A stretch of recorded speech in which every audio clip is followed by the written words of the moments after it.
Open any pharmacology textbook as a junior doctor or pharmacy student, and the sheer volume of information hits you like a wall. There are thousands of approved drugs, each with different mechanisms, contraindications, and dosages to memorize. Before we go further, let's be clear. This structural breakdown is strictly for professional clinical reference.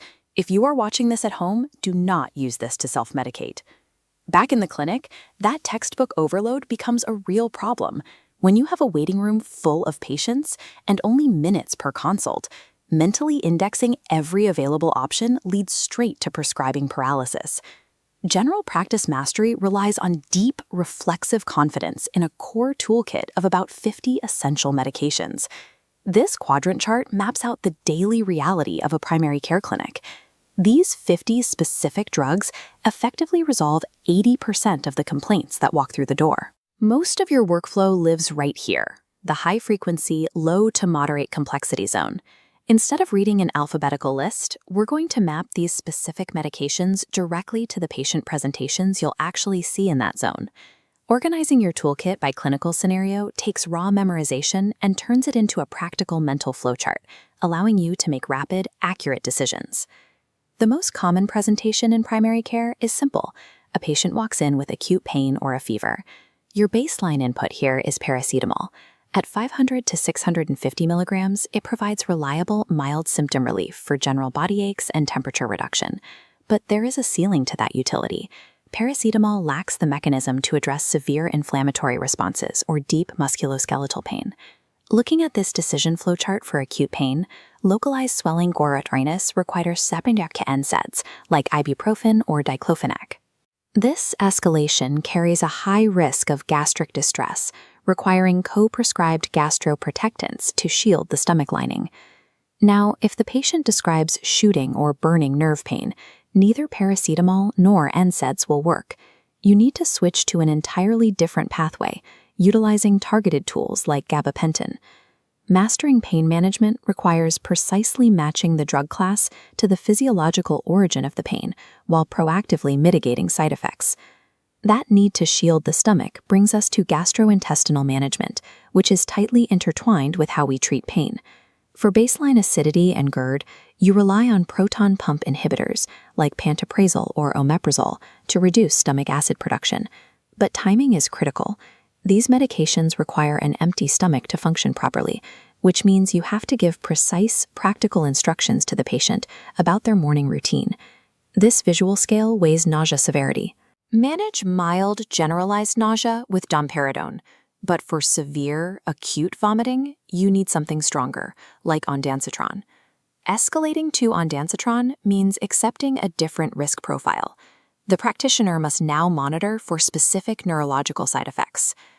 Gastromedications are a fundamental tool because they do double duty. They treat primary diseases like GERD and act as a defensive shield against other prescriptions. Prescribing antibiotics carries massive stakes. Every unnecessary prescription contributes to the severe global threat of bacterial resistance. Your baseline input for basic, non-resistant upper respiratory infections is standard amoxicillin. The core limitation is that modern bacteria frequently produce an enzyme called beta-lactamase, which actively neutralizes standard amoxicillin. This stepladder chart shows the escalation. When bacteria produce beta-lactamase, you escalate to amoxicillin combined with potassium clavulinate to break through the resistance. Other infections require different rungs on the ladder. Deploy ciprofloxacin for urinary tract and blood infections, and azithromycin for specific respiratory tracts. Utilizing these targeted antibiotics comes with a mandatory trade-off. The patient must strictly adhere to the dosing schedule for a full 3 to 5 days. If a patient stops taking the pills early just because they feel better, the surviving bacteria adapt, rendering the drug useless the next time they get sick. Responsible stewardship in general practice means utilizing the lowest effective tier on the ladder. You preserve the efficacy of higher-tier drugs so they actually work during future emergencies. We've covered acute, fast-acting interventions. Now we shift to the steady management of chronic disease. For baseline blood pressure control, your first-line inputs are typically amlodipine or telmisartan. These drugs successfully establish a stable daily baseline, but they cannot manage sudden cardiac events. If a patient presents with angina, you rely on beta blockers like metoprolol for acute cardiovascular stress. Looking at this timeline chart tracking metabolic care, metformin serves as the foundational input for managing type 2 diabetes over the long term. Initiating metformin frequently comes with a trade-off. Patients experience initial gastrointestinal upset, which severely challenges compliance in early weeks. If metformin and lifestyle changes prove insufficient to control blood sugar, you escalate to include glimepiride. But glimepiride carries a severe risk. If the patient takes the medication and then skips a meal, their blood sugar can drop into dangerous hypoglycemia. Long-term chronic prescribing prioritizes patient compliance and the careful management of side effects over time. We've walked through pain, GI issues, infections, and chronic diseases. Now we bring these disparate scenarios together into a single primary care strategy.